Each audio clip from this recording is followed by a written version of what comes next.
Miss Marple and 3 Deaths at the Parish Masquerade. Good evening, friends, and welcome to another mystery here on Cafe Tales. I'm your host, Ailey, and I'm so glad you're here. I'd love to know where in the world you are listening from, and what kind of weather is keeping you company tonight. Let me know in the comments, and be sure to subscribe for new stories each day. Now, let's begin tonight's adventure. Chapter 1. Parade of Masks and Turnip Lanterns. The evening of October 31st, 1956 found St. Mary Mead in a state of considerable excitement. The parish hall, normally a venue for jumble sales and modest theatrical productions, had been transformed into something altogether more festive and, as Miss Marple reflected, slightly pagan in its Halloween finery. Bunting in orange and black swooped from the rafters, and turnip lanterns, their carved faces leering with hollow menace, stood sentinel on every available surface. The air was thick with the smell of candle wax and apples, mingled with the faint dampness that always seemed to pervade the old hall on autumn evenings. Miss Marple, seated on a rather uncomfortable wooden chair near the footlights, adjusted her knitting on her lap and surveyed the scene with the keen interest of one who found human nature endlessly fascinating. Lady Bantry, resplendent in what she had announced was meant to be a spider costume, sat beside her, the woolly construction perched rather precariously atop her head. "It's all tremendous fun, isn't it, Jane?" Lady Bantry said, her eyes bright with enthusiasm. "I do think Mrs. Larkin has outdone herself this year," Miss Marple murmured agreement, though her gaze had drifted to the stage area where preparations for the evening's main event, the Parade of Masks, were reaching their conclusion. Mrs. Agatha Larkin herself stood in the prompt corner, a formidable figure in a black domino mask, clutching the handbell that would signal the beginning of the parade at precisely 9 slow. Mrs. Larkin was a woman who ran committees with military precision and brooked no nonsense from subordinates. The Parish Masquerade had been her project from its inception 3 weeks earlier, and she had marshaled the volunteers with the efficiency of a general conducting a campaign. "Apple bobbing at the far end," she had decreed at the planning meeting. "Fortune-telling by the cloakroom, stage for the parade, naturally, and tickets, tickets, tickets. We must account for every penny." This last had been directed at Mr. Percival Dowey, the parish treasurer, a fussy little man with a tendency to peer over his spectacles when discussing financial matters. He sat now at a small table near the entrance, a cash box before him, counting and recounting the evening's takings with fingers that moved like nervous birds. "Nearly $40, Miss Marple heard him mutter to himself. "Very satisfactory. Very satisfactory indeed."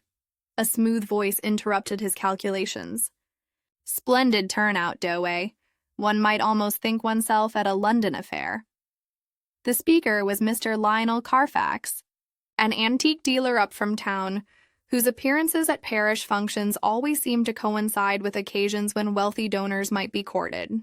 He was a handsome man in a studied way, his hair perhaps a shade too carefully arranged, his smile too practiced to be entirely trustworthy. "Mr. Carfax," Dowey said with a hint of nervousness. "Yes, indeed, quite gratifying." Carfax leaned closer, his voice dropping. "I trust our little arrangement proceeds smoothly." Miss Marple's knitting needles clicked steadily, but her ears, as always, were alert. Before Dowey could respond, however, a cheerful voice called out from the stage. "Mrs. Larkin, shall I adjust the lantern one more time? We want it perfect for the parade." This was Theodore Marsh, known to all as Theo, the village stationer and the hall's unofficial stage manager. He was a quiet man, helpful to a fault, and possessed of that particular competence that made him indispensable at such events. He had printed the programs, arranged the lighting, and spent the better part of the afternoon adjusting the fly lines and scenery flats. "If you must," Mrs. Larkin said, with the air of one granting a small favor, But be quick. We begin in exactly 12 minutes. Theo nodded and climbed the short ladder to reach the batten above the stage. A great papier-mâché pumpkin lantern, painted in garish orange and fitted with a candle inside, hung suspended from the downstage position. It was, everyone agreed, quite the centerpiece of the evening's decorations. Miss Marple watched Theo work, her needles never pausing in their rhythm. There was something methodical about his movements, she noted, and his left hand moved with particular dexterity as he adjusted the ropes. She observed, with the attention to detail that was second nature to her, the blue chalk marks on his fingers. Stage chalk, no doubt, used to mark positions on the floor and battens. At his belt hung a neat pair of pliers, and as he descended the ladder he brushed his hands together, leaving faint blue smudges on his dark coat. "All sorted," he announced with quiet satisfaction. "She'll hold beautifully now." Near the cloakroom, Minnie Hart, the village seamstress, was making last-minute adjustments to masks and ribbons. She was a nimble woman, quick with needle and thread, and had been responsible for creating many of the evening's costumes. Her work basket stood open beside her, spools of silk cord and colored thread spilling across its rim. "Minnie, dear," called Griselda Clement, the vicar's wife. "You've done wonders with these masks. Absolute wonders." Minnie flushed with pleasure. "Oh, it's nothing really, though. I did dye some of the silk cords with orange wax to stiffen them for the turnip lanterns. They do drip, you know. The vicar himself." Reverend Leonard Clement moved through the crowd with gentle bonhomie, while Dr. Haydock stood near the apple-bobbing tub, watching the children with benevolent interest. Bert Rower, the hall's bulky caretaker, checked the ladders one final time and tested the bolts on the choir gallery above.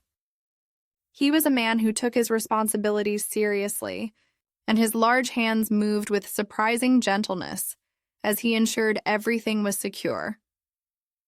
"All ship-shape." "Reverend," he reported. The clock on the wall showed 8:45. The hall had filled considerably, and the babble of voices rose to a cheerful cacophony. Masks of every description bobbed through the crowd, pirates and princesses, demons and dowagers.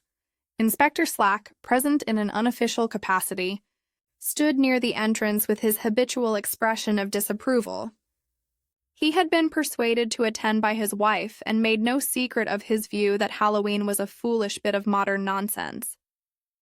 "Give me a nice whist drive any day," he muttered. Lady Bantry nudged Miss Marple. "Everyone's here, aren't they?" "Quite like old times." Miss Marple smiled gently, her eyes moving from face to face, taking in details that others might miss. Theo Marsh now standing near the dimmer switch by the footlights, his blue-chalked fingers resting briefly on his trouser leg. Mrs. Larkin checking her watch with military precision. Dowey casting nervous glances toward the stage.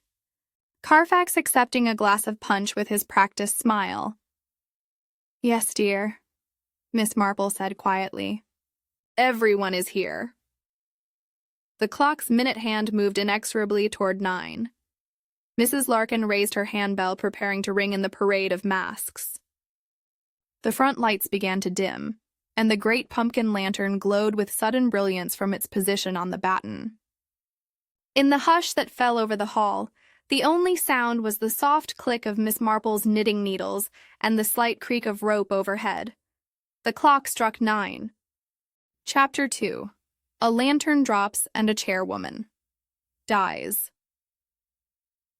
The bell rang out, clear and commanding, and Mrs. Agatha Larkin stepped forward from the prompt corner. Her domino mask lent her an air of mysterious authority. The assembled company fell silent. Children ceased their chatter, and even the vicar stopped mid-sentence in his conversation with Dr. Haydock. "Ladies and gentlemen," Mrs. Larkin announced, her voice carrying to the furthest corners of the hall, "the parade of masks will now commence." She moved toward the center of the stage, her handbell raised high to catch the candlelight. Above her, the great papier-mâché pumpkin glowed with eerie splendor, casting dancing shadows across the upturned faces of the crowd. What happened next occurred with such terrible swiftness that many witnesses would later disagree about the precise sequence of events. There was a sound, not loud but distinct, like fabric tearing or rope giving way. The pumpkin lantern seemed to waver in its suspension, tilting at an unnatural angle. Then, with awful inevitability, it fell. Mrs. Larkin looked up, perhaps alerted by some instinct of danger. She took one step backward, but it was not enough. The lantern struck her temple with a sickening thud, and she crumpled to the stage floor, her handbell rolling away with a tiny clatter. For a moment, the hall held its collective breath in shocked silence. Then pandemonium erupted. "Good God!" the vicar exclaimed, moving forward with uncharacteristic haste. Dr. Haydock was already pushing through the crowd, his professional instincts overriding all else. Inspector Slack, grumbling about confounded foolishness, nevertheless moved with creditable speed toward the stage. Miss Marple remained seated, her knitting lowered to her lap, her eyes sharp and watchful. Lady Bantry clutched her arm. "Jane, how dreadful." "Poor Mrs. Larkin." "Indeed," Miss Marple murmured. But her gaze was fixed not on the fallen woman, but on the batten above, where the rope swung gently in the disturbed air. Dr. Haydock knelt beside Mrs. Larkin, his fingers seeking a pulse at her throat. After a moment that seemed to stretch interminably, he looked up at the gathered faces and shook his head. "I'm afraid she's gone," he said quietly. The blow to the temple was severe. A collective gasp ran through the assembly. Griselda Clement pressed a handkerchief to her mouth while Minnie Hart gave a small, shocked cry. Theo Marsh stood frozen by the dimmer switch, his face pale in the candlelight. "The rope," he said, his voice barely audible. "It must have been old. I checked it this afternoon." "I swear I did." Inspector Slack mounted the stage with heavy tread, his expression grimmer than usual. "Everyone stay where you are. Nobody leaves until we've sorted this out." He examined the fallen lantern with cursory attention, then turned his gaze upward to the batten from which it had hung. "Rotten luck," he muttered. "Old hall, old ropes. Bound to happen eventually." "If I might suggest," Dr. Haydock said, still kneeling beside the body, "the injury is rather curious. The lantern itself is papier-mâché, quite light, really.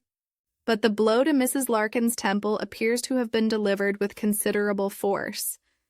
"You're saying the lantern didn't kill her?" Slack demanded. "I'm saying," Haydock replied carefully, "that the weight of the blow seems inconsistent with the weight of the object. There's no laceration, you see. No tearing of the skin. It's as though she was struck with something heavy and flat." Behind the scenery flat at the back of the stage, something lay unnoticed in the shadows. A sandbag, part of the counterweight system, had fallen at the same moment as the lantern, landing with a muffled thump that had been lost in the general confusion. No one had seen it fall, and in the dim backstage area, it remained invisible to casual observation. Miss Marple rose from her chair with the careful deliberation of age and made her way toward the stage. Inspector Slack, seeing her approach, scowled. "Now, Miss Marple, this is no place for—" "I merely wish to retrieve my glove," Miss Marple said mildly. "I believe it fell near the prompt corner when I stood up in the excitement." Before Slack could object further, she had mounted the side steps to the stage, moving with surprising agility. Her gloved hand reached down near the prompt corner, ostensibly searching for the non-existent dropped glove. But her fingers found something else entirely. The batten cleat used to secure the fly lines bore. Traces of fresh blue chalk. Not the faded marks of old use, but bright. Recent applications. And caught on a nail at the prompt corner was a tiny wisp of something that glinted in the candlelight. Miss Marple's fingers closed around it delicately. and she slipped it into her reticule with a movement so subtle that no one observed it. "Found it," she announced, displaying her gloved hand as though she had indeed recovered something. "How foolish of me." She descended the steps and returned to Lady Bantry, who was being comforted by Griselda Clement. "Such a terrible accident," Griselda was saying. Poor Mrs. Larkin, and she was so looking forward to this evening." "Accidents," Miss Marple said softly, more to herself than to her companions, "are often not what they appear." Bert Rower had been summoned by Inspector Slack and now stood on the stage, examining the rope from which the lantern had hung. "This rope's sound enough," he said, puzzled. "I checked every line in this hall not 3 days ago. There's not a frayed strand in the lot of them. Then how did it give way?" Slack demanded irritably. Rower scratched his head. "That's what I can't fathom, sir. Unless someone tampered with it deliberately." "Like nonsense!" Slack snapped. "Who would do such a thing?" Mrs. Larkin was a pillar of the community. "Pillars," Miss Marple observed to Lady Bantry, "are sometimes resented by those who feel crushed beneath their weight." The vicar, recovering his composure, suggested that the masquerade be called off immediately. "Out of respect," he said, "and in light of this tragedy." But Inspector Slack, after a brief consultation with Dr. Haydock, decreed otherwise. "The body must be moved naturally," he said, "but there's no reason to send everyone home in a panic. Dr. Haydock assures me this was an unfortunate accident caused by equipment failure. Let the people have their evening. Mrs. Larkin would have wanted it." This last assertion was delivered with the confidence of one who had never actually consulted Mrs. Larkin's wishes on any matter, but it served its purpose. The crowd, after initial reluctance, began to disperse back to the various attractions around the hall. Miss Marple watched as Mrs. Larkin's body was carried discreetly to a side room. She observed Theo Marsh speaking urgently with Bert Rower near the fly rail, their voices too low to hear. She noted Percival Dowey returning to his cash box with trembling hands and Lionel Carfax accepting another glass of punch with what seemed like studied casualness. Later, when Lady Bantry had been persuaded to visit the fortune-teller's booth, Miss Marple returned her attention to the stage. She examined, with the appearance of idle curiosity, the hem of Mrs. Larkin's fallen domino cloak, which had been left draped over a chair. A faint blue smear marked the fabric, and caught in the weave were 2 or 3 grains of sand. Miss Marple straightened slowly, her face thoughtful. She glanced toward the fly rail where the ropes hung in neat coils, then at Theo Marsh, who was demonstrating to Inspector Slack how he had checked the lantern that afternoon. As he coiled a length of rope to illustrate his point, Miss Marple observed something that others might have missed. The coil formed naturally in his left hand, turning clockwise in the characteristic pattern of a left-handed man. The keeper knot on the fly rail, she had noted earlier, was also tied in the left-handed style. But Bert Rower, she knew quite well, tied his knots right-handed. She had watched him secure the bunting that very afternoon. "Most interesting," Miss Marple murmured to herself, returning to her seat as the evening's festivities resumed with forced gaiety around her. Chapter 3. Miss Marple Notices Blue Chalk. The masquerade continued, though the gaiety had acquired a hollow quality, like laughter in an empty room. Miss Marple sat with her knitting, apparently absorbed in a particularly complex pattern, but her mind was occupied with matters far removed from wool and needles. Lady Bantry returned from the fortune-teller's booth with a paper slip bearing predictions of travel and unexpected visitors. Complete nonsense, of course, she declared, though she tucked the slip carefully into her handbag. "Jane, you're being very quiet." "Are you quite well?" "Perfectly well, thank you, Dolly. I was merely reflecting on ropes." "Ropes?" Lady Bantry looked bewildered. "What an odd thing to reflect upon. Old ropes, specifically?" Miss Marple continued, her needles clicking steadily. "Inspector Slack mentioned them. Old ropes in an old hall, he said, and bound to fail eventually. If I might suggest, Dr. Haydock said, still kneeling beside the body, the injury is rather curious. The lantern itself is papier-mâché, quite light, really, but the blow to Mrs. Larkin's temple appears to have been delivered with considerable force. You're saying the lantern didn't kill her? Slack demanded. I'm saying, Haydock replied carefully, that the weight of the blow seems inconsistent with the weight of the object. There's no laceration, you see. No tearing of the skin. It's as though she was struck with something heavy and flat. Behind the scenery flat at the back of the stage, something lay unnoticed in the shadows.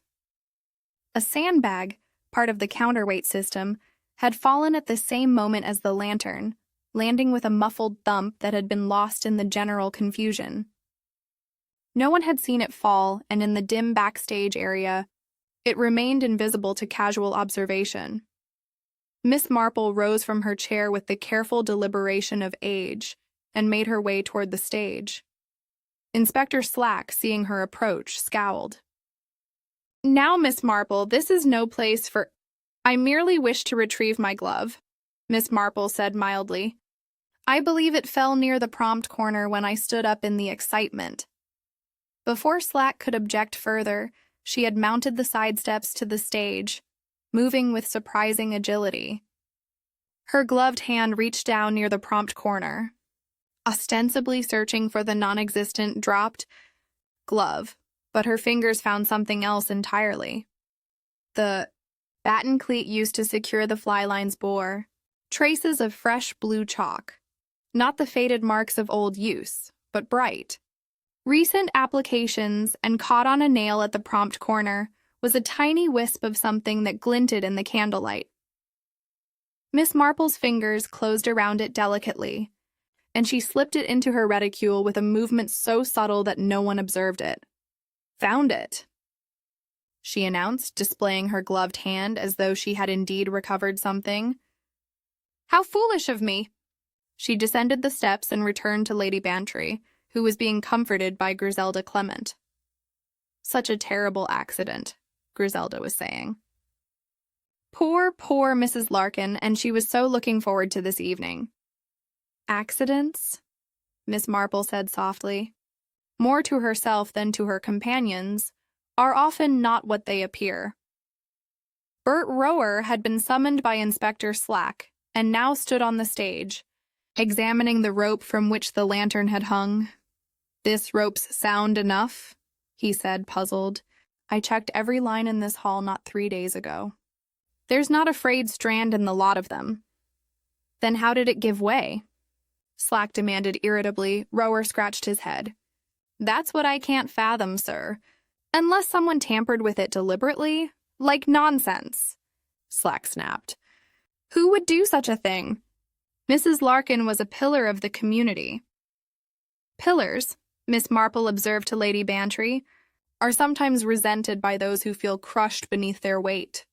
The vicar, recovering his composure, suggested that the masquerade be called off immediately, out of respect, he said, and in light of this tragedy, but Inspector Slack, after a brief consultation with Dr. Haydock, decreed otherwise.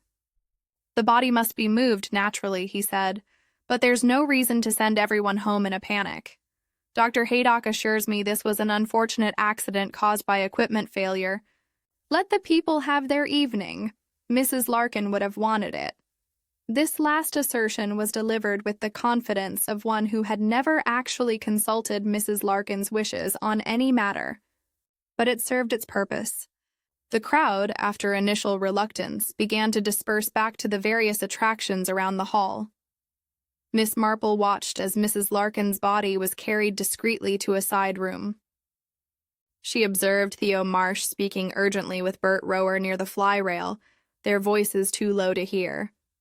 She noted Percival Dowey returning to his cash box with trembling hands, and Lionel Carfax accepting another glass of punch with what seemed like studied casualness. Later, when Lady Bantry had been persuaded to visit the fortune-teller's booth, Miss Marple returned her attention to the stage. She examined, with the appearance of idle curiosity, the hem of Mrs. Larkin's fallen domino cloak, which had been left draped over a chair. A faint blue smear marked the fabric, and caught in the weave were 2 or 3 grains of sand. Miss Marple straightened slowly, her face thoughtful. She glanced toward the fly rail where the ropes hung in neat coils, then at Theo Marsh, who was demonstrating to Inspector Slack how he had checked the lantern that afternoon. As he coiled a length of rope to illustrate his point, Miss Marple observed something that others might have missed. The coil formed naturally in his left hand, turning clockwise in the characteristic pattern of a left-handed man.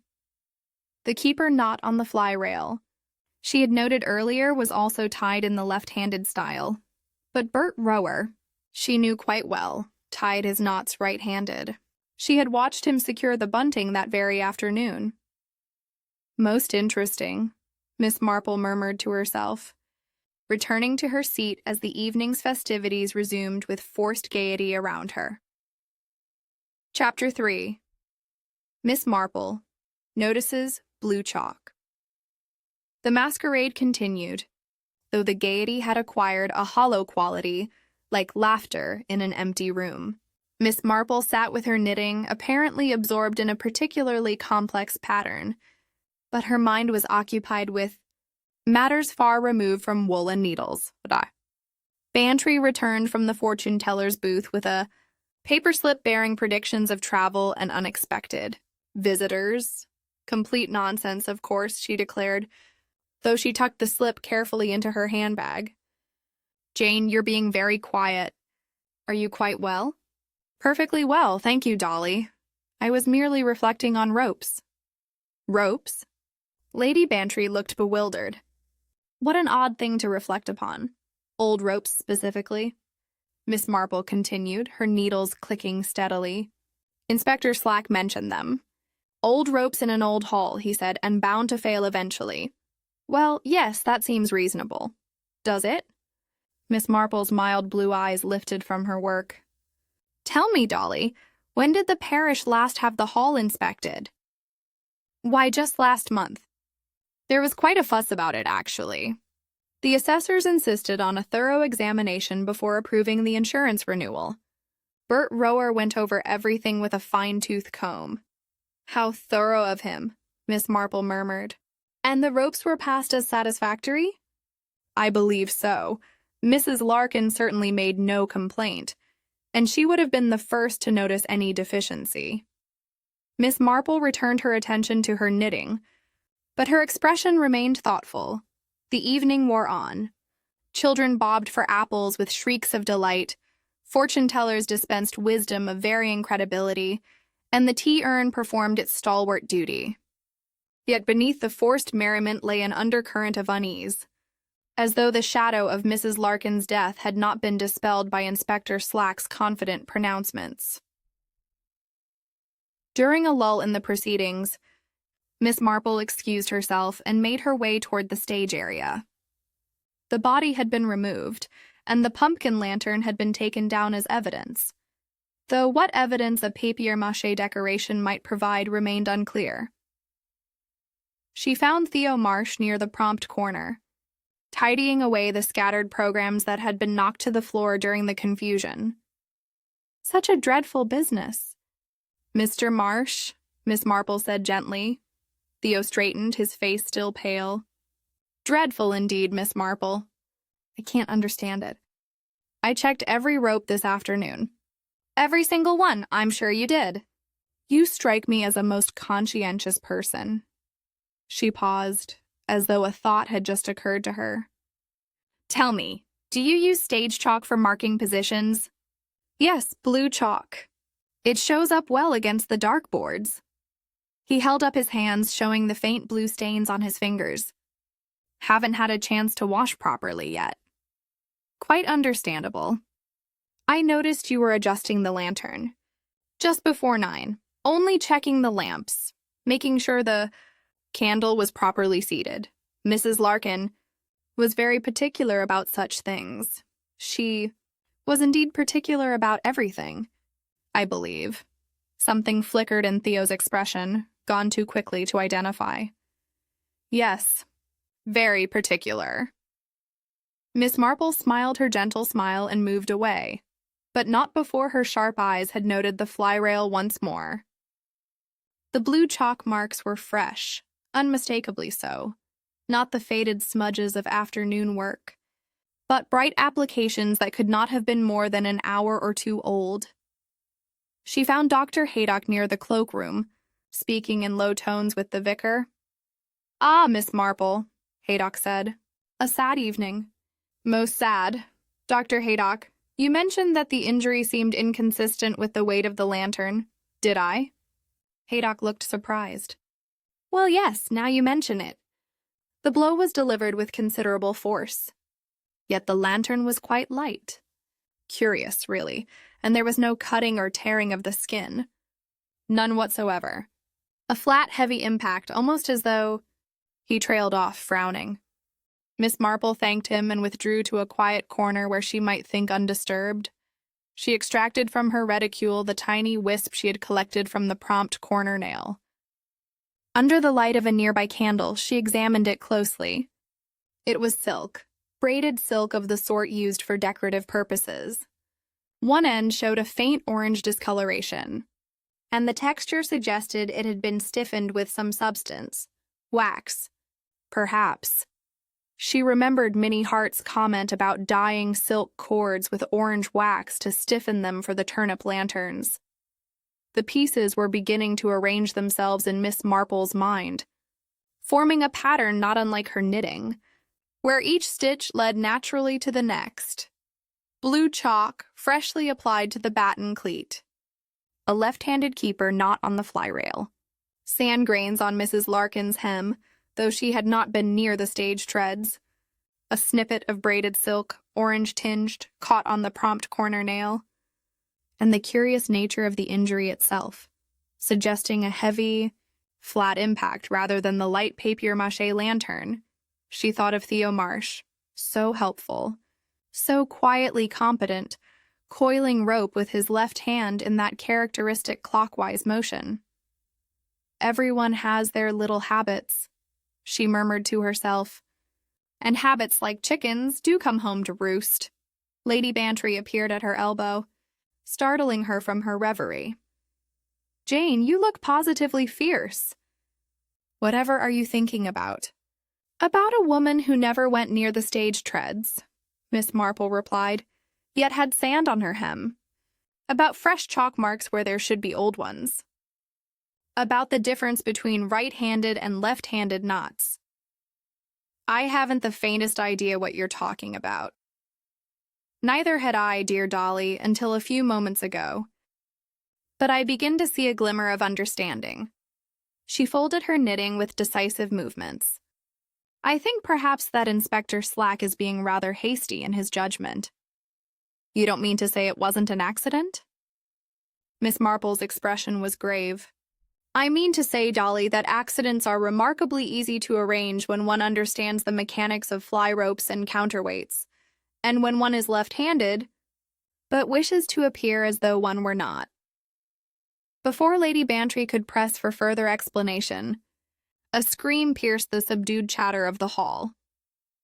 It came from the direction of the cloakroom, shrill and terrified, cutting through the evening like a knife through silk. Inspector Slack, who had been sampling the refreshments with grim determination, dropped his teacup and ran toward the sound. Miss Marple, moving with surprising speed for a woman of her years, was close behind him. Whatever tragedy had befallen Mrs. Larkin, it appeared that the evening's misfortunes were not yet concluded. Chapter 4. Cloakroom. Silk cord, and a faint of the cloakroom attendant, a young woman named Nora Biggins, who helped at parish functions for extra shillings, stood trembling in the doorway, her hand pressed to her mouth. "In there," she managed to say, pointing with a shaking finger. "Mr. Doway, he's—" "Oh, it's horrible!" Inspector Slack pushed past her into the narrow cloakroom. Miss Marple, ignoring his barked command that she remain outside, followed at a discreet distance that still afforded her an excellent view of the scene. Percival Dowey sat upon a wooden bench beneath the coat pegs, his head tilted at an angle that was both unnatural and final. His mask had slipped askew, revealing half his face frozen in an expression of surprise. Around his throat, tight as a noose, was what appeared to be a silk mask tie. Dr. Haydock arrived moments later, breathing heavily from his rapid progress across the hall.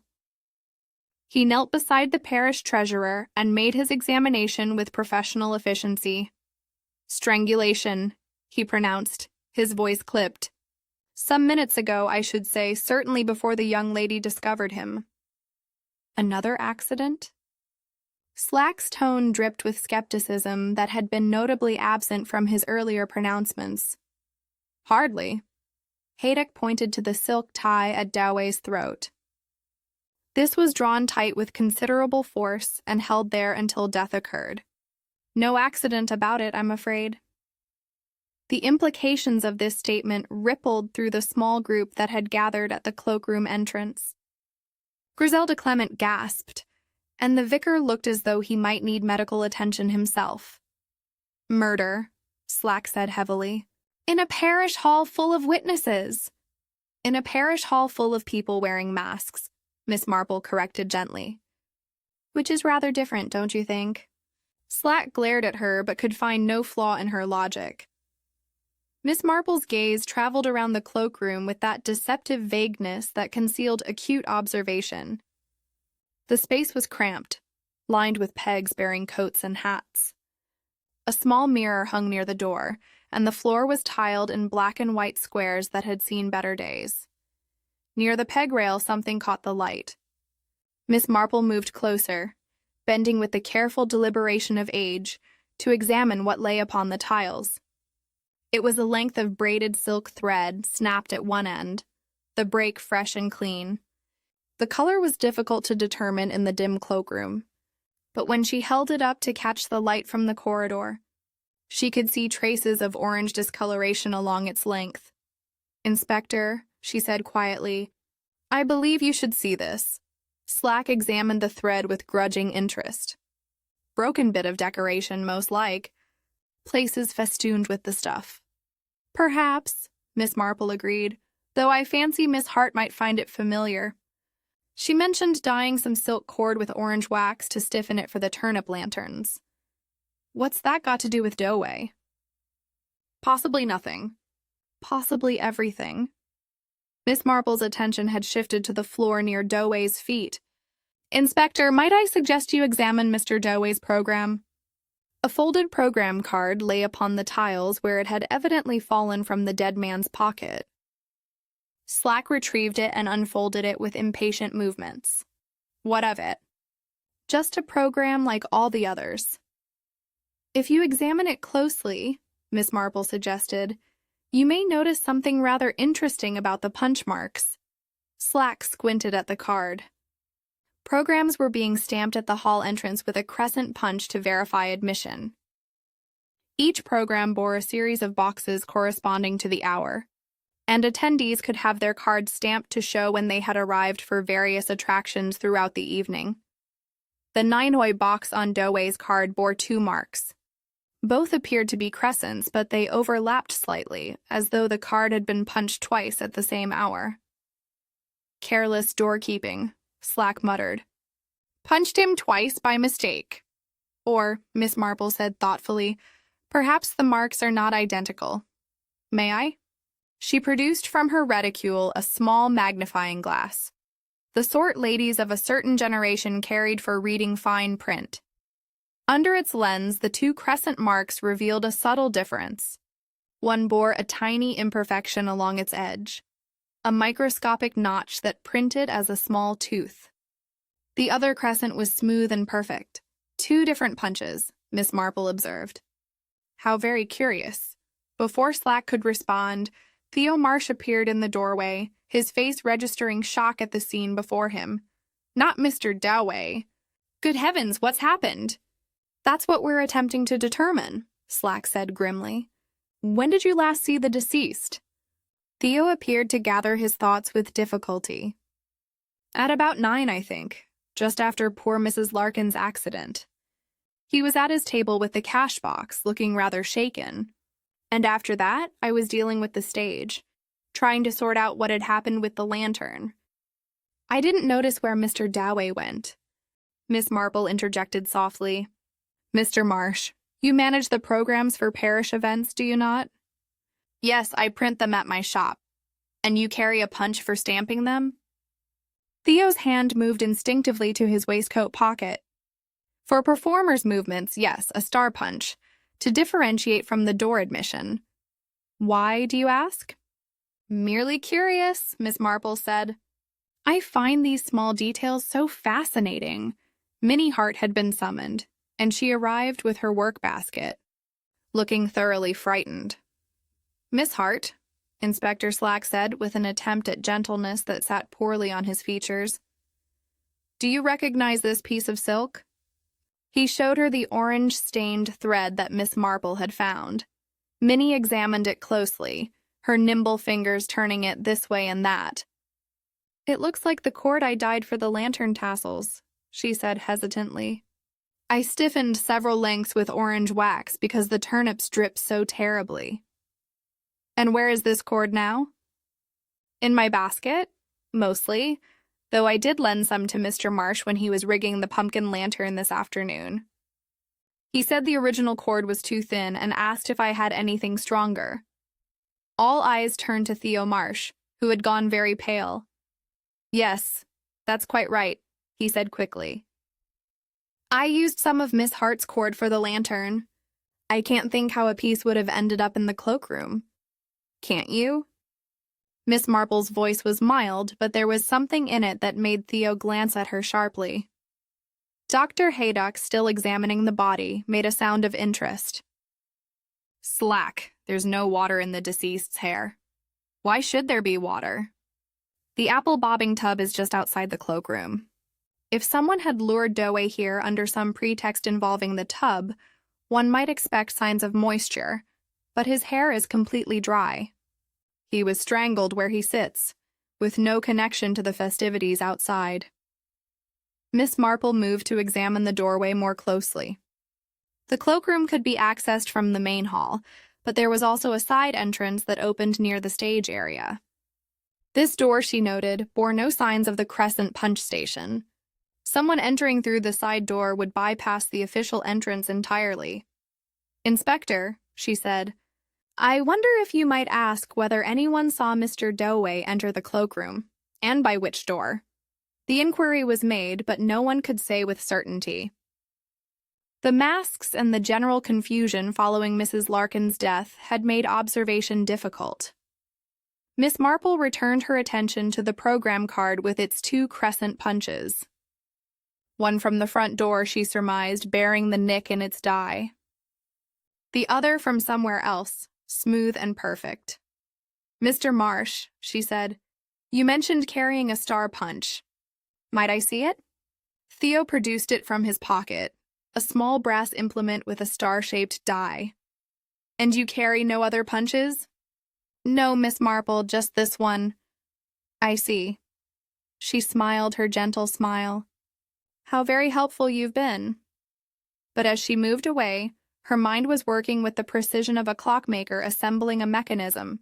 2 punches, 1 program, orange wax on braided silk. A man who should have been at his cash box found dead in a cloakroom he had no reason to visit. The pattern was becoming clearer with each new thread added to the design. Chapter 5. 2 punches, 1 program. Inspector Slack established himself in the vicar's small office adjacent to the hall, converting it into a temporary command post. The masquerade had been officially suspended, though most attendees remained in the building, clustering in anxious groups and speaking in hushed tones that occasionally rose to agitated speculation. Miss Marple settled herself in a chair near the fortune-teller's booth, which afforded an excellent vantage point for observing the comings and goings. Lady Bantry hovered nearby, thoroughly unsettled by the evening's developments. 2 deaths, Jane, she whispered. 2 in the space of less than half an hour. It's unthinkable.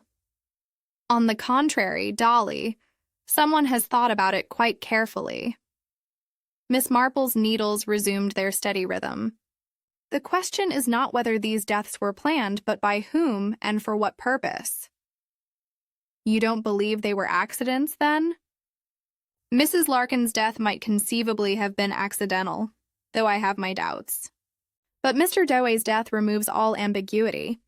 One does not accidentally strangle oneself with a silk cord in a cloakroom. Lady Bantry shuddered. It's too dreadful, and to think we were all here enjoying ourselves while these terrible things were happening. That, my dear, may have been precisely the intention. What better cover for mischief than a hall full of masked celebrants? Nora Biggins, the cloakroom attendant, was being questioned by Inspector Slack. Her testimony, delivered in a trembling voice that carried through the thin office walls, proved illuminating. I left my post at about 9, she explained. Just for a moment, mind you, to fetch a cup of tea.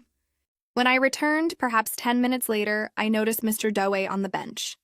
I thought he was resting, feeling poorly after the shock of Mrs. Larkin's accident. It wasn't until I went to ask if he needed anything that I saw. She broke off, unable to continue. So he was already dead when you returned? He must have been, sir. I wasn't gone more than 10 minutes. And you saw no one entering or leaving the cloakroom? No, sir, but with all the confusion and everyone wearing masks, I might not have noticed. Miss Marple listened with the appearance of only casual interest, but her mind was cataloging facts with methodical precision. Doway had been killed between 15 and 25 minutes past 9, during the chaos following Mrs. Larkin's death. The murderer had chosen his moment well. Theo Marsh was called next. His testimony was delivered with visible nervousness, his hands twisting together in his lap. After Mrs. Larkin's accident, I was attempting to understand what had gone wrong with the lantern rigging, he told Slack. I checked the fly lines, examined the batten. I was on stage the entire time. Can anyone corroborate that? Several people, I should think. Bert Rower was there helping me investigate, and I believe young Timothy Blake was watching from the wings. He's fascinated by stage machinery. And you had no reason to go to the cloakroom? None whatsoever. Yet Miss Hart tells us you borrowed her orange wax silk cord for the lantern rigging. Theo's face flushed. Yes, that's correct. The original cord was inadequate. But I used that silk for the lantern, not for anything else. All of it? A pause. I believe so. Perhaps there was a short length left over. I can't recall exactly, Miss. Marple rose from her chair and approached the office door with a diffident air of one who does not wish to intrude but has a small matter that cannot. Wait, Inspector Slack, I wonder if I might have a brief word. Slack emerged from the office looking harassed. Miss Marple, I'm conducting an investigation. Indeed you are, and most efficiently. I merely wish to draw your attention to something you may have overlooked regarding Mr. Doway's program. What about it? The 2 crescent punches. You observed that they differ slightly, one bearing a small imperfection. Yes. Careless stamping, probably. Or, Miss Marple suggested, 2 entirely different punches. You see, Inspector, the crescent punch used at the main door is operated by Mrs. Jenkins, who has manned the entrance for every parish function these past 5 years. I took the liberty of examining her punch, and it does indeed bear that small nick in its die. A manufacturing flaw. No doubt.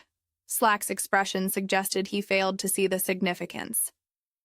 But Mr. Doway's program, Miss Marple continued patiently, shows 1 crescent with the nick and 1 without. This suggests he was stamped twice, once at the main door and once elsewhere by a different punch altogether. Why would anyone stamp him twice? To create the appearance that he had entered through the main door at 9 o'clock, when in fact he may have been conducted through the side entrance by someone with access to a second crescent punch. Understanding dawned slowly on Slack's face. You're saying someone lured him into the cloakroom using a false program stamp? I'm saying it's a possibility worth considering. And I'm further suggesting that whoever stamped his program the second time would need to have had access to both types of punches. The crescent for general admission and the star for performers. Marsh carries a star punch, so he does. And if he also had access to a crescent punch, unmarred by the nick that marks Mrs. Jenkins's implement, he could have used it to guide Mr. Doway through the side entrance without arousing suspicion. Slack frowned. But why would Doway follow him into the cloakroom? Perhaps he was told there was a problem with the takings, or some matter requiring immediate privacy. The cash box, after all, was Mr. Doway's responsibility. Minnie Hart was brought to the office, her face pale with anxiety. Slack showed her the piece of orange-stained silk cord. Miss Hart, how much of this cord did you provide to Mr. Marsh? Minnie considered carefully. Several yards, I should think. Enough to hang the lantern and make decorative tassels for the smaller turnip lanterns. But I kept most of the dyed cord in my basket for other purposes. And where is your basket now? Behind the refreshment table, where I left it. The basket was fetched and examined. It contained spools of thread, needles, pins, and several lengths of the braided silk cord, some dyed orange with wax. But when Minnie began counting, her expression grew puzzled. There should be more, she said. I'm certain I had at least 2 more yards of the orange cord. I remember thinking I had plenty for all the decorations. Could Mr. Marsh have taken more than you realized? I suppose so, though he only asked for enough to secure the lantern. Miss Marple had been examining Doway's program card once more, holding it up to the light. Inspector, might I suggest you look at the star punch mark as well? Slack squinted at the card. Sure enough, in addition to the 2 crescents at 9U, there was a faint star impression in the same box. 3 marks for one time, Miss Marple observed. Mr. Doway's movements were being very carefully documented by someone. The crescent from the main door showing his official arrival, then a second crescent and a star both applied elsewhere, perhaps to indicate he was being escorted backstage for some legitimate purpose, but he ended up in the cloakroom. Yes, a deviation from the planned route. One might say, or perhaps the intended destination all along. Theo Marsh was recalled and confronted with this new evidence. His composure, already shaken, began to crumble at the edges. I don't understand what you're suggesting, he protested. Yes, I carry a star punch. Every stage manager does, to track performers' entrances and exits. But I have no crescent punch, and I certainly didn't escort Mr. Doway anywhere. Then you won't mind, Slack said heavily, if we search your premises. Search my shop? On what grounds? On the grounds that 2 people are dead, and you appear to be connected to both deaths through stage ropes, silk cord, and program punches.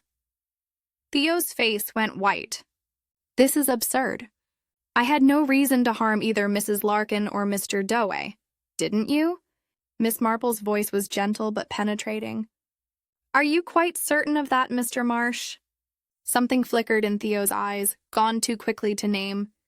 But Miss Marple had seen it, and she filed it away with all the other small observations that were slowly building into a complete picture. Chapter 6. The Choir Gallery. Rail with a missing nut. The vicar, despite his natural inclination toward charity and forgiveness, had reached the limits of his endurance. He stood before Inspector Slack with uncharacteristic firmness. I really must insist, Inspector, that we either send everyone home or allow the evening to conclude in some orderly fashion. These poor people have been standing about for over an hour, and the atmosphere is becoming quite oppressive. Slack rubbed his face wearily. Can't send them home yet, Vicar. One of them may be a murderer, but I take your point about the atmosphere.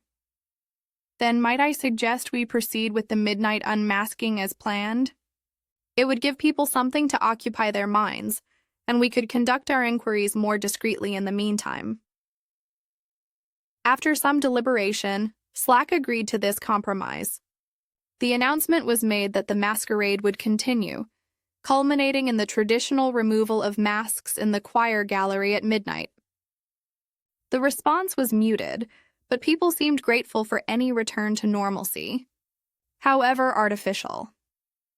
Miss Marple found herself in conversation with Lionel Carfax, the antique dealer, who had maintained a studied calm throughout the evening's upheavals. "Dreadful business," he remarked, accepting a fresh cup of punch. "One expects a bit of theater at these affairs, but this exceeds all reasonable bounds. You knew both Mr. Doway and Mrs. Larkin, I believe?"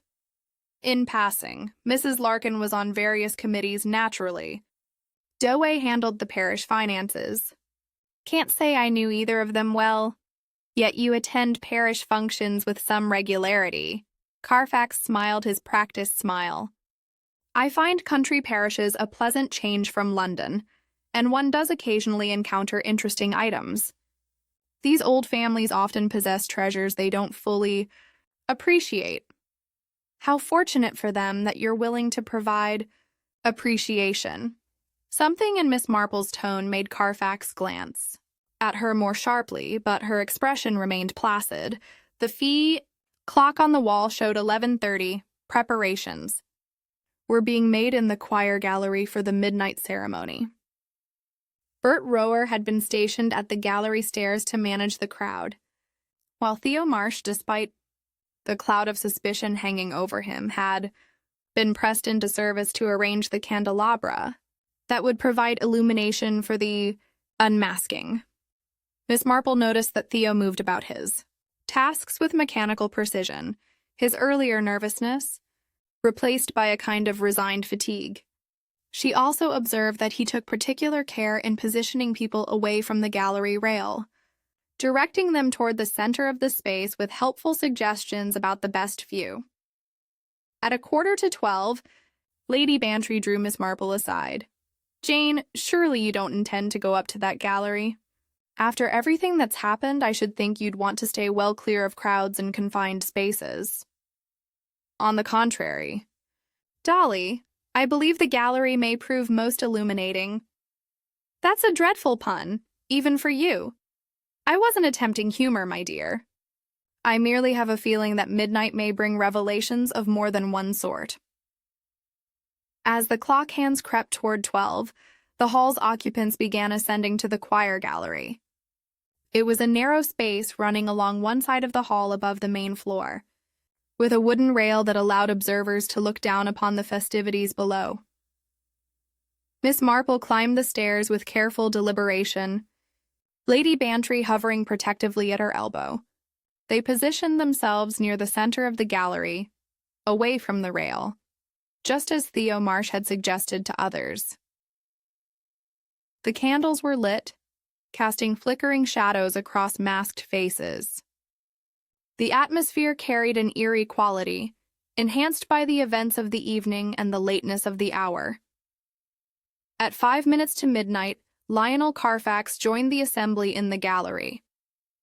He had been below, Miss Marple noted, speaking with someone near the stage area. Now he moved along the rail, apparently seeking a good vantage point. Theo Marsh descended the gallery stairs, his task apparently complete. But at the bottom he paused and called up to someone. "Mr. Carfax, might I have a word?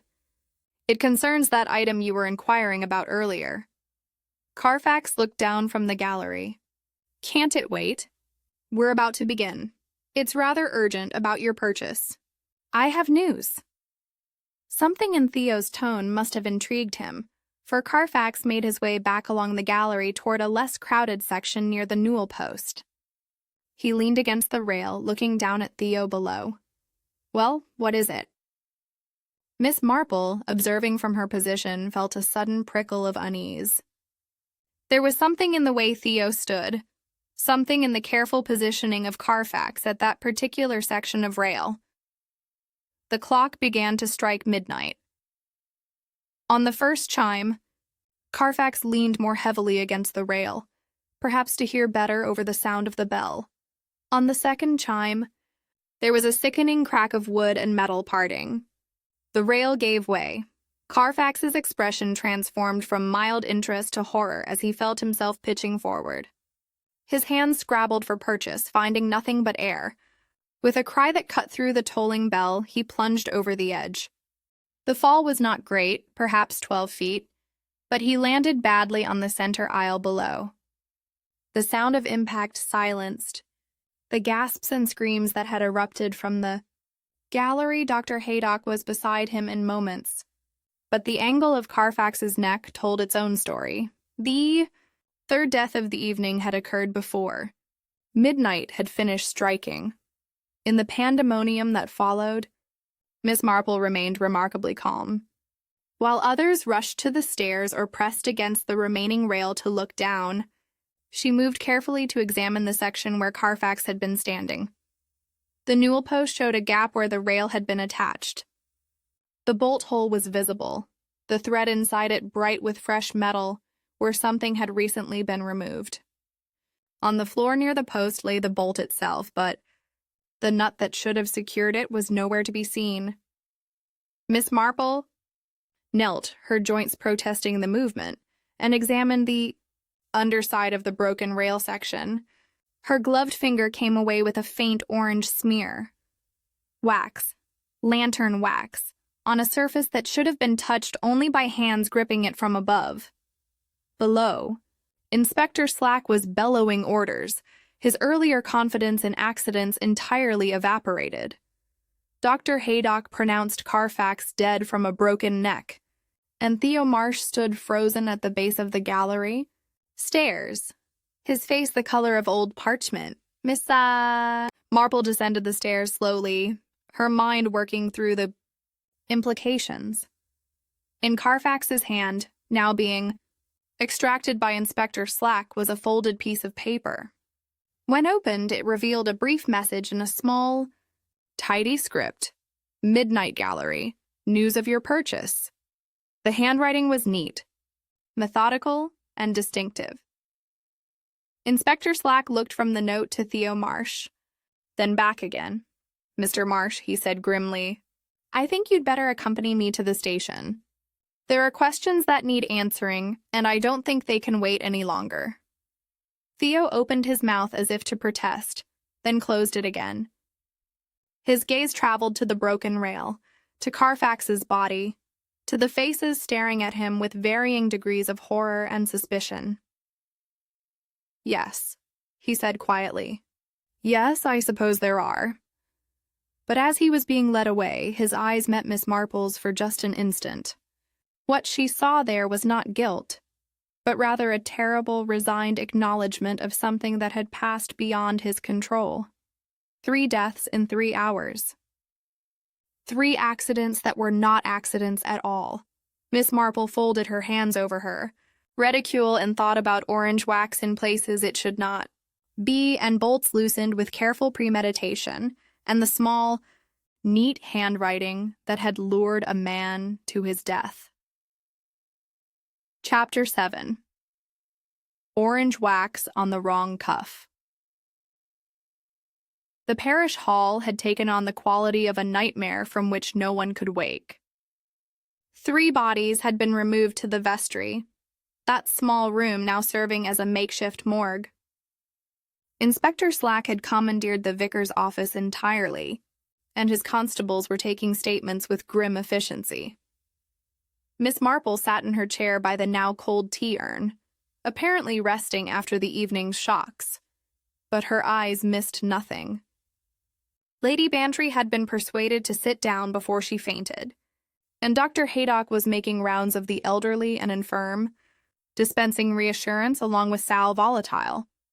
Theo Marsh had been detained, though not yet formally arrested. He sat in the office under the watchful eye of Constable Polk. When Miss Marple passed by on her way to request a glass of water, she observed him with that peculiar intensity that characterized her most focused moments of detection. He was pale, certainly frightened, undoubtedly. But there was something else in his demeanor, something that struck her as significant. He kept looking at his hands, turning them over as though seeing them for the first time. "Might I trouble you for some water, Constable Polk?" Miss Marple asked at the office door. "The evening has been rather trying."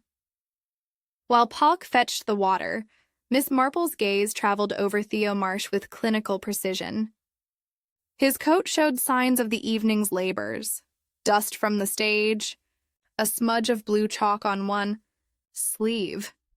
But it was his right cuff that caught her attention. A dull orange bead of what appeared to be wax had flattened against the fabric, as though his cuff had pressed against something still warm and malleable.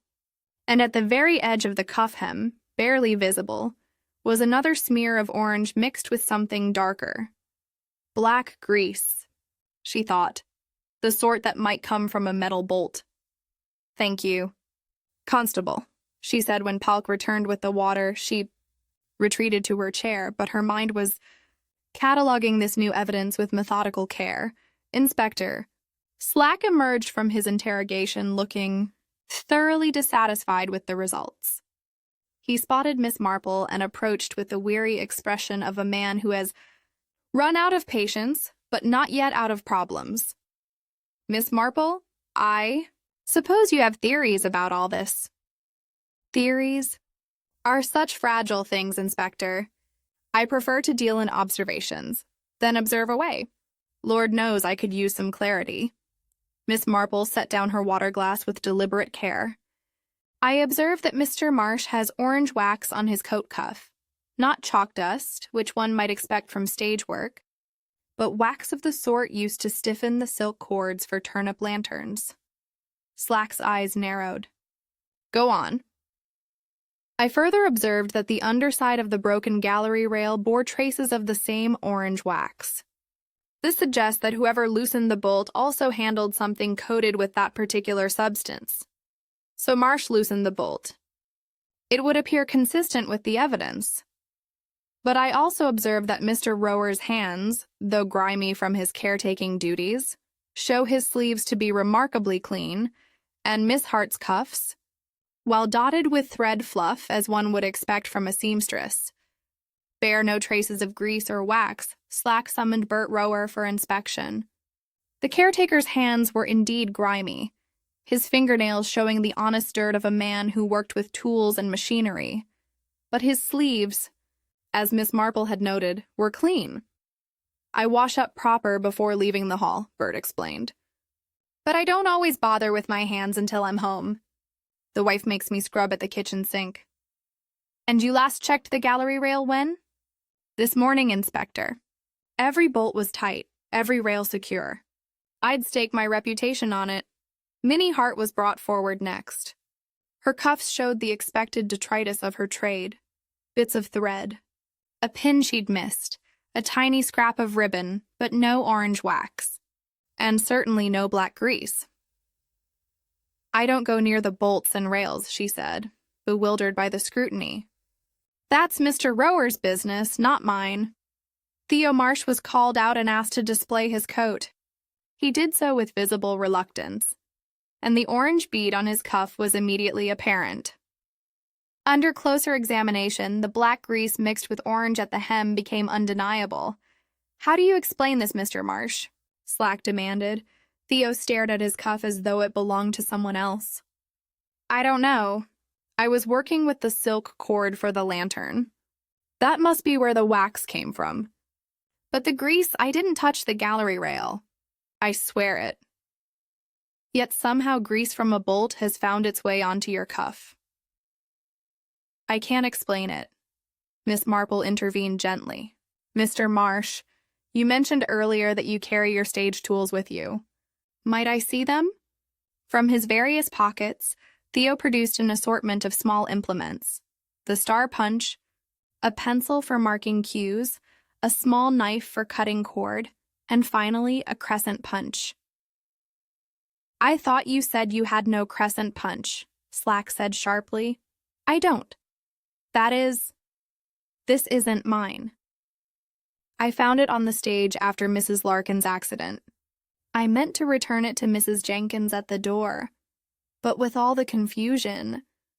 Miss Marple examined the punch with her magnifying glass. The crescent die was smooth and perfect, bearing none of the imperfections that marked Mrs. Jenkins's implement. "How very interesting," she murmured.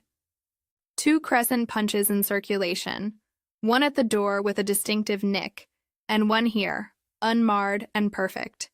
She turned her attention back to Theo's coat. "Inspector, might I suggest you also examine the tool drawer near the gallery stairs? I believe Mr. Rower keeps his spanners and such there." The tool drawer was duly examined. Among the various implements was a small spanner of the sort used for tightening or loosening bolts. Along one jaw of the spanner was a distinct smear of orange wax. Bert Rower looked at it in astonishment. "That's my spanner for the gallery bolts, right enough. But I never put wax on my tools. What would be the purpose of that?" "The purpose," Miss Marple said quietly, "would be to leave evidence of tampering on the spanner itself, showing that someone had used it to loosen the bolt after coating their hands or gloves with the same orange wax that appears on Mr. Marsh's cuff." She turned to Minnie Hart. "Miss Hart, the silk cord you dyed orange, where exactly did those ends come from?" "The pieces you stiffened with wax?" Minnie thought carefully. "From a longer length I cut. I dyed the ends to stiffen them, making them easier to work with. But now that you mention it, there should be more of those ends in my basket.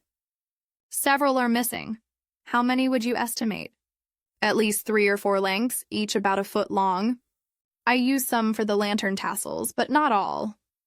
Miss Marple returned to examining Doway's program card, the one bearing 2 crescents and a star. She held it up to the light once more, then turned to Theo. "Mr. Marsh, might I see your crescent punch again?" "The one you found on the stage?" He handed it over, and she examined it with minute attention.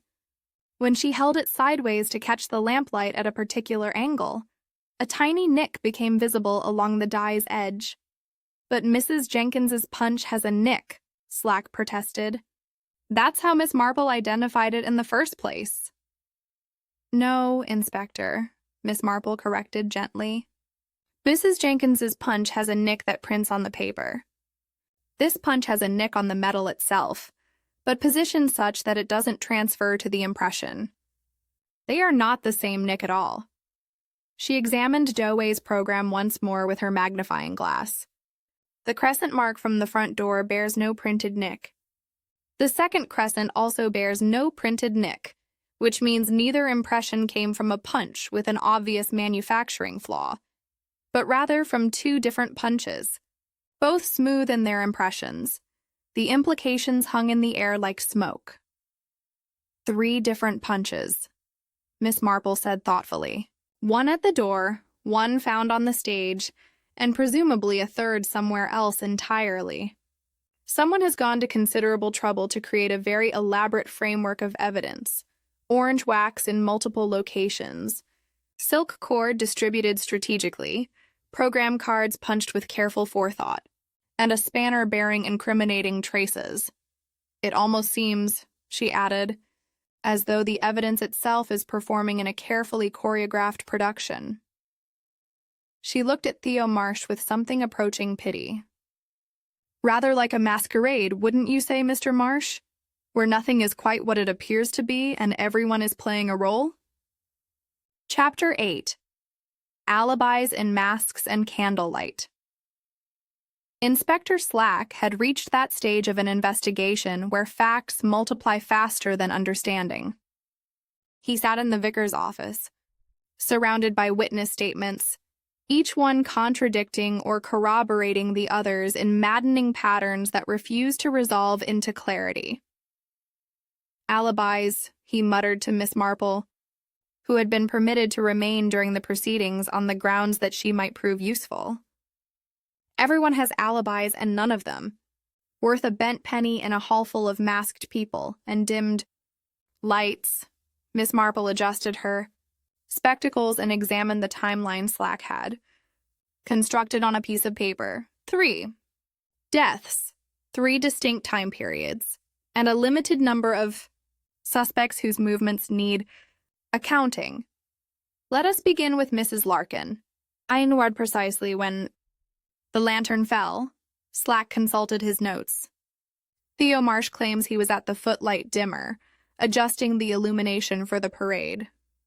Young Timothy Blake says he saw someone by the fly lines near the stage, but he was watching from the wings and can't swear it was Marsh. Bert Rower was fetching the apple barrel from the storage room behind the hall. Minnie Hart was pinning masks on latecomers near the entrance. Doway was at his table checking the takings, then claims he went outside for air. For air? Miss Marple's eyebrows rose slightly. In October at night? So he told Mrs. Jenkins at the door. He said he felt unwell after. Counting so much money, Slack's tone suggested his opinion of this excuse. Miss Marple made a small notation in her memory, and Mr. Carfax accepting punch from the vicar's wife. Multiple witnesses place him nowhere near the stage. So, during the crucial moments when Mrs. Larkin died, Mr. Marsh had the opportunity, being near the stage mechanism. Mr. Rower was absent, fetching the barrel, and Mr. Doway had left his post. Mr. Carfax appears to have a solid alibi. That's the sum of it. Now let us consider Mr. Doway's death in the cloakroom between 9:15 and 9:25, while confusion reigned after the first incident. Slack flipped through more statements. Marsh says he was on stage, straightening the scenery flats that had been disturbed in the panic. Bert Rower was lighting fresh turnips to replace those that had gone out. Minnie Hart was dealing with a torn mask. One of the children had caught it on something. And Mr. Carfax, still visible in the main hall, speaking with various people. Dr. Haydock remembers seeing him, as does Lady Bantry. Miss Marple considered this information with her habitual thoroughness. So again, Mr. Marsh had opportunity, being backstage where he might have slipped to the cloakroom. The others appear accounted for, at least partially. Partially being the operative word, Slack grumbled. In all that confusion, anyone could have moved about unnoticed for a few minutes. Quite so. But it would require knowledge of the side entrance to the cloakroom, would it not? And the forgery of the program stamps to lure Mr. Doway there. All of which points to Marsh, or to someone who wished it to point to Marsh. Miss Yao? Marple let this observation settle before continuing. Now the third death. Mr. Carfax at midnight, or rather just as midnight, struck. This timeline proved more straightforward in some ways, more complicated in others. Multiple witnesses placed Theo Marsh at the base of the gallery, stairs clearly visible as he called up to Carfax about the mysterious purchase. Marsh admits calling to him, Slack said. Claims he was trying to warn Carfax away from that section of rail because he'd noticed it looked loose. Rather convenient, noticing it at precisely midnight. That's what I said. But several people heard him call out, and they all agree he was downstairs when Carfax fell. Unless he's developed the ability to be in two places at once, he couldn't have pushed him. No one suggested he pushed Mr. Carfax, Inspector. The rail gave way due to a loosened bolt. That loosening could have been done at any time during the evening, Miss Marple's gaze had grown distant. That particular expression, that Lady Bantry recognized as indicating intensive mental activity, Bert Rower was managing. The crowd at the bottom of the gallery stairs, Slack continued. Minnie Hart was at the urn, serving those who'd chosen not to go up for the unmasking. And before you ask, yes, multiple people confirm these positions. How very tidy, Miss Marple murmured. Everyone precisely where they ought to be, with witnesses to prove it, except Marsh, who keeps appearing at every crucial juncture with evidence practically dripping from his pockets. Miss Marple was silent for a long moment, her fingers steepled before her in an attitude of deep thought. When she spoke, her voice carried a note of certainty that made Slack lean forward attentively. "Inspector, there is something that troubles me about these alibis. They are too perfect, too neatly arranged. In my experience, genuine alibis are messy things, full of vagueness and approximation. But these accounts all place people in specific locations at specific times, as though they had been rehearsed. You think they're lying?" "Not lying precisely, but perhaps remembering what they were told to remember, or what they expected to see, rather than what they actually saw." She rose from her chair with the careful dignity of age and moved to the window, looking out at the darkened churchyard beyond. "Consider Mr. Marsh's behavior throughout the evening. He was helpful, was he not?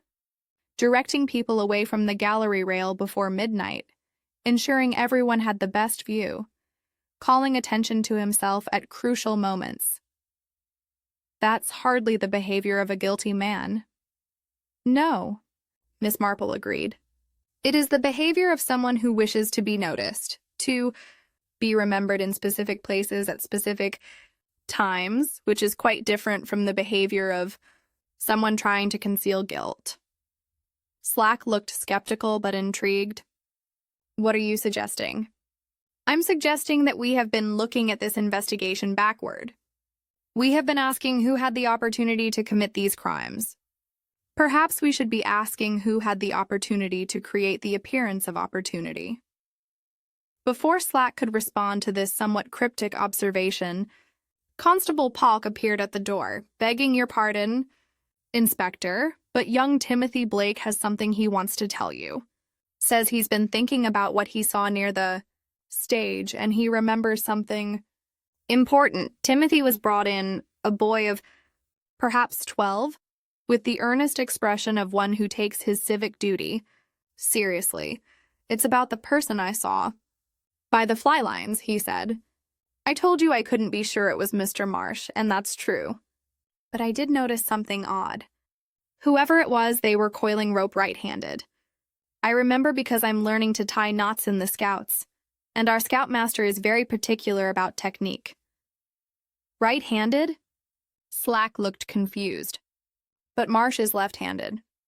"Precisely," Miss Marple said softly. "Mr. Marsh coils rope clockwise with his left hand. Anyone observing him would notice this distinctive characteristic. Yet Timothy saw someone coiling rope right-handed. The implications hung in the air, heavy with significance. You're saying someone else was at the fly lines?" Slack demanded. "Someone pretending to be Marsh?" "I'm saying," Miss Marple replied with patient precision, "that in a hall full of masks and dim lighting, with everyone's attention focused on the parade about to begin, it would be quite possible for someone to stand in shadow near the stage and be mistaken for the stage manager, especially if that someone wished to be mistaken for him." She turned from the window, her expression grave.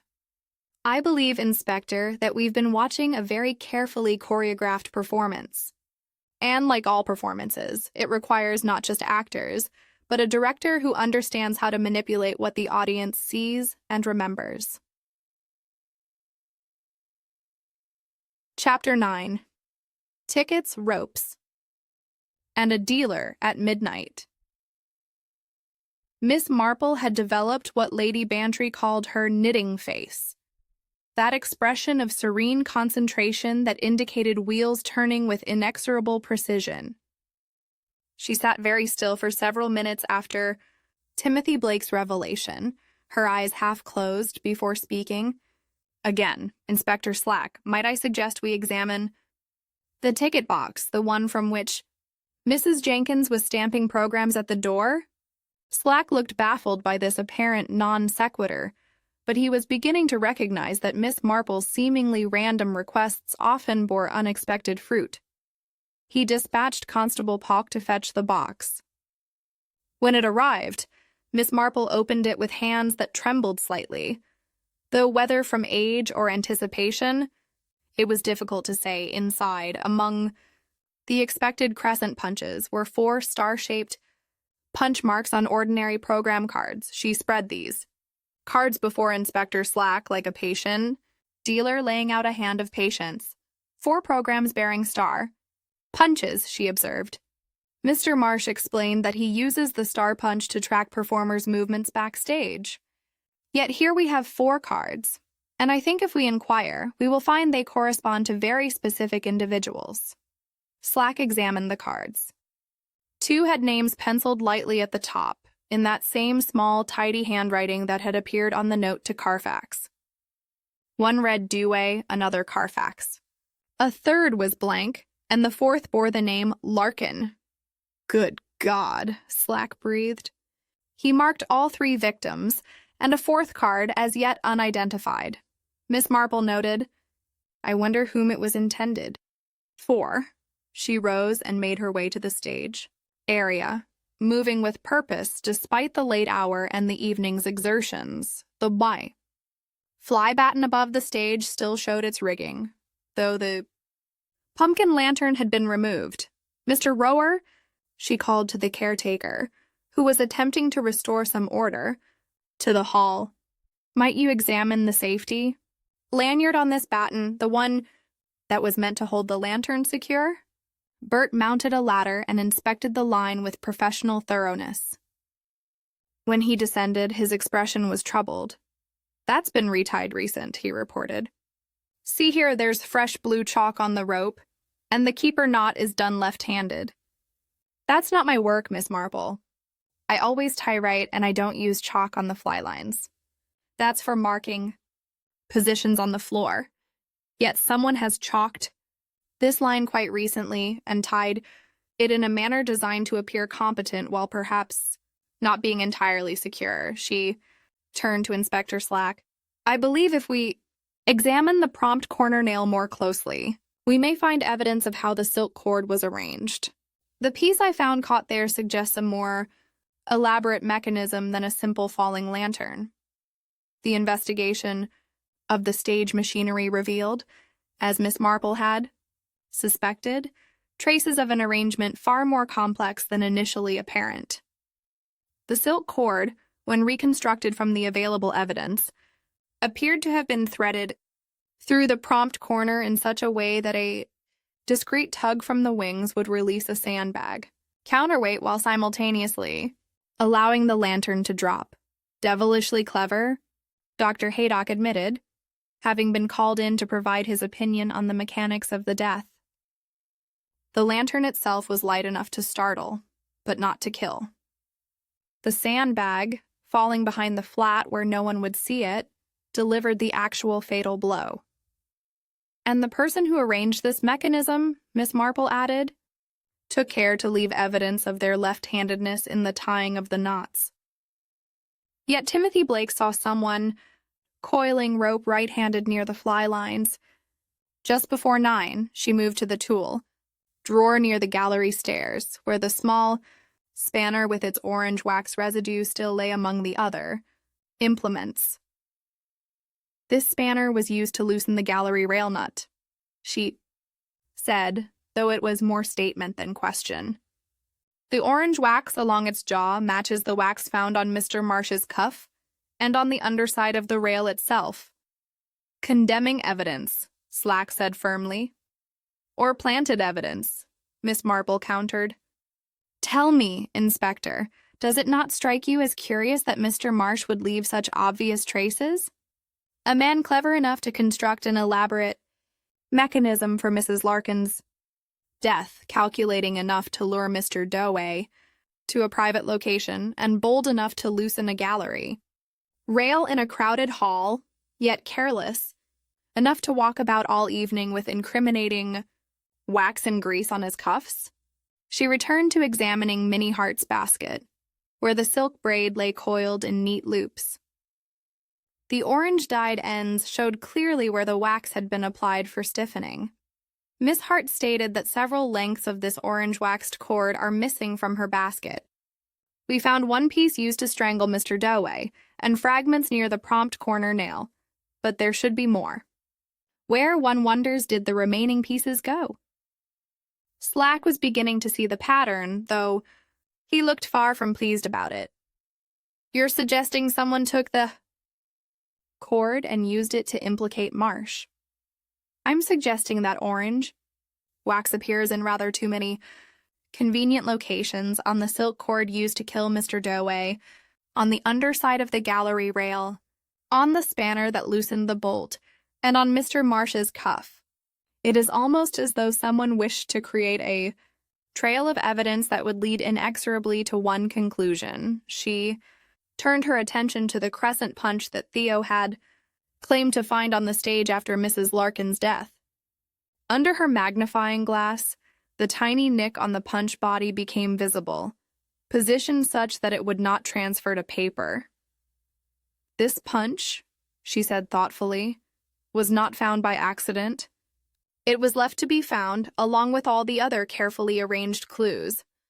A performance within a performance, you might say." Lady Bantry, who had been following these revelations with increasing bewilderment, finally spoke up. "But Jane, if Theo Marsh didn't kill these people, who did?" Miss Marple set down the punch with gentle finality. "That, my dear Dolly, is the question we must now answer. And to do so, we must ask ourselves what these three victims had in common beyond their presence at a parish masquerade." She looked at Inspector Slack with an expression that combined sympathy and determination. "I believe, Inspector, that we need to examine the parish finances rather more closely than Mr. Doway would have liked, and we need to understand exactly what sort of purchase Mr. Carfax was negotiating, and we need to know why. Mrs. Larkin kept such meticulous records of every parish event and donation. You think they were involved in something irregular?" "I think," Miss Marple said carefully, "that 3 people have died in ways designed to appear as though Theodore Marsh killed them, which suggests that someone had a very strong motive indeed to see all 3 dead, and Mr. Marsh blamed for their deaths, a motive strong enough to plan this elaborate scheme with considerable forethought and remarkable attention to detail." She paused, her gaze distant. "In my experience, Inspector, such motives usually involve either money or self-preservation, often both." The clock in the hall struck 3 in the morning. Outside, the first hints of dawn were beginning to pale the eastern sky. Inside, the guttering candles cast long shadows across the scene of 3 murders that had been disguised as the work of one man. And Miss Marple, sitting once more with her knitting, began to see the final pattern emerging from the tangled threads of evidence. Chapter 10. Parish Hall Batten. Cord and the man behind the masquerade. Dawn had broken over St. Mary Mead by the time Miss Marple requested that everyone still present in the hall be assembled. Inspector Slack, exhausted and irritable, nevertheless recognized that the elderly lady had reached some conclusion that merited attention. They gathered in a somber group. Theo Marsh, released from Constable Polk's custody but still under watchful eyes. Minnie Hart, clutching her work basket. Bert Rower, his grimy hands clasped before him. Lady Bantry and Dr. Haydock, the vicar and his wife, and various others who had remained through the long night. Miss Marple stood before them, her knitting laid aside, her expression grave but resolute. 3 deaths, she began quietly, occurring within the space of 3 hours. 3 deaths made to appear as accidents, or the work of panic and confusion. But they were none of these things. They were carefully planned executions carried out by a single hand. She paused, allowing her words to settle. Let us examine each death in turn. Mrs. Larkin, at 9 o'clock. The mechanism was ingenious. The pumpkin lantern safety line was deliberately retied left-handed, with fresh blue chalk to mark it as recent work. A length of braided silk cord, stiffened with orange wax, was threaded through the prompt corner nail to hold a sandbag counterweight in delicate balance. At the proper moment, a pull on that silk from the wings released the sandbag, which fell behind the scenery flat where no one would notice. The lantern dropped as a diversion, but it was the heavy sandbag that struck the fatal blow to Mrs. Larkin's temple. Lady Bantry gasped. But that means someone was in the wings, pulling the cord, at the exact moment she stepped forward. Precisely. Someone who understood the timing of the parade and Mrs. Larkin's movements. Someone who had prepared everything in advance during what appeared to be routine stage management. Inspector Slack interrupted. All of which points to Marsh. He had access, knowledge, and opportunity. So it appears, Miss Marple agreed. And that is precisely what someone wished us to believe. Consider the left-handed knot on the fly line. Mr. Marsh is indeed left-handed, and anyone who had observed him would know this distinctive characteristic. Yet young Timothy Blake saw someone near the fly lines coiling rope right-handed just before 9. This person was not Mr. Marsh, but someone who wished to be mistaken for him in the dim light and confusion. She moved to the second death. Mr. Dowey strangled in the cloakroom between 9:15 and 9:25. He was lured there by means of program punches. His card bore 2 crescent marks and a star, suggesting he had been escorted through the side entrance during the chaos following Mrs. Larkin's death. The silk cord used to strangle him was again stiffened with orange wax, and the crime was staged to appear as though he had fainted and caught himself on his own mask tie. The punches, Slack said slowly. The ones we found in the ticket box, with victims' names on them. Yes, 4 cards marked with star punches, including the 3 victims. These were not Mr. Marsh's doing. They were preparations, a list, if you will, kept by someone who was methodically working through a series of necessary eliminations. Miss Marple's voice grew colder. Mr. Carfax at midnight. The gallery rail bolt had been loosened earlier in the evening using the spanner from the tool drawer. Orange wax was deliberately smeared on the underside of the rail to ensure it would be found during investigation. A note in careful handwriting lured him to that exact spot at that exact moment, and Mr. Marsh, visible to all, called up to him from below, creating the appearance of involvement while actually establishing an alibi for being nowhere near the victim when he fell. She turned to face the assembly directly.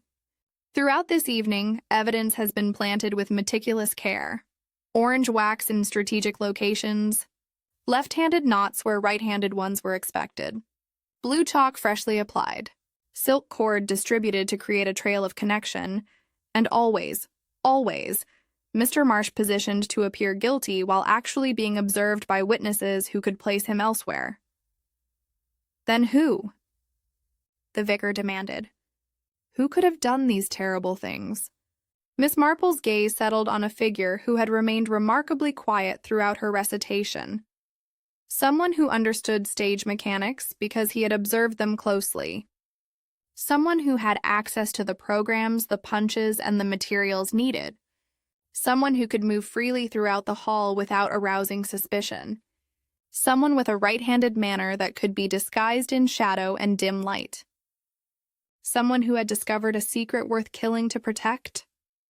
Her eyes fixed on Bert Rower. You tied right-handed knots. Mr. Rower, but you attempted to make them appear left-handed to implicate Mr. Marsh. You took the orange waxed silk cord from Miss Hart's basket, not to hang lanterns, but to create evidence. You loosened the gallery bolt with your own spanner, then smeared it with wax. You wrote the note to Mr. Carfax in your careful, printing hand, and you orchestrated 3 murders while maintaining the appearance of being merely the helpful caretaker going about his duties. Bert Rower's face had gone the color of old putty. That's nonsense. Pure nonsense? Miss Marple countered. Your sleeves are clean, you told us, because you washed before leaving the hall. But Mr. Marsh's cuffs bear orange wax and grease because you brushed against him deliberately during the evening, transferring evidence from your own gloves to his coat. You were seen near the stage by Timothy Blake, coiling rope right-handed, but You ducked into shadow when you realized you'd been observed? She turned to Inspector. Slack. If you examine Mr. Rower's tool belt closely, Inspector, I believe you will find traces of orange wax on the leather, where he wiped his gloves after handling the treated silk cord. And if you search his cottage, you may well find the second crescent punch, the one without the nick, which he used to create the false program entries. Dr. Haydock spoke up suddenly. But why? What motive could Rower possibly have? Money, Miss Marple said simply. Mrs. Larkin kept the parish ledger. Mr. Dowey controlled the cash box. Mr. Carfax was an antique dealer who occasionally made items disappear without reaching their intended destinations. Together, they had been operating a comfortable arrangement whereby donations and takings were quietly diverted for private profit. Small amounts. Carefully managed, unlikely to be noticed. She looked at Rower with something approaching pity. But you discovered their scheme, didn't you, Mr. Rower? Perhaps you saw something, overheard a conversation, noticed discrepancies, and rather than reporting them, you demanded inclusion. They agreed, but only to a point. When you pressed for a larger share, they decided you were a liability. They were preparing to cut you out entirely, perhaps even to implicate you in the thefts. So you chose Halloween with its masks and confusion to eliminate all three of them, and arrange matters so that poor Mr. Marsh would take the blame. Bert Rower's composure cracked like old plaster. They used me, he said hoarsely. Treated me like dirt, made me do their work while they took the profits, said I was too stupid to manage more. When I found out they were planning to pin everything on me, to make me the scapegoat, I decided, if anyone was going to be a scapegoat, it would be Marsh, with his helpful ways and his clever hands. And so you became director of your own masquerade, Miss Marple said quietly. But you forgot that masks work both ways. They conceal, yes, but they also draw attention to what lies beneath. The orange wax was meant to implicate Mr. Marsh, but it revealed your movements instead. The left-handed knots were meant to point to him, but they showed your right-handed nature trying to disguise itself. Even your careful planning betrayed you, for it demonstrated an intelligence and forethought that you had spent years pretending not to possess. Inspector Slack moved forward, his hand on Rower's shoulder. The caretaker made no attempt to flee. He looked merely exhausted, defeated by his own cleverness. It was theirs, he said finally, the same words he would repeat during his trial. The money, the scheme, it was all theirs. And now it's yours, Slack replied grimly. The guilt, the murders, the rope. They took him away as dawnlight filled the parish hall, revealing the detritus of the masquerade, abandoned masks, guttering candles, turnip lanterns with their grotesque grins. Later, much later, Lady Bantry sat with Miss Marple in the quiet of the morning. Halloween, she said softly. All masks and shadows. Miss Marple folded her knitting with precise movements. Yes, my dear. Masks. And the small traces that forget to dress up. Blue chalk where it shouldn't be. Orange wax on the wrong cuffs. A knot tied right-handed by a man pretending to be left-handed. And the eternal truth that 3 people can keep a secret only if 2 of them are dead. She rose, gathering her things. Or in this case, if all 3 are dead, and the 4th is caught. The parish hall stood empty as they departed, its bunting limp, its candles cold, bearing silent witness to a masquerade that had ended not with unmasking, but with murder, and the patient unraveling of a pattern too clever by half.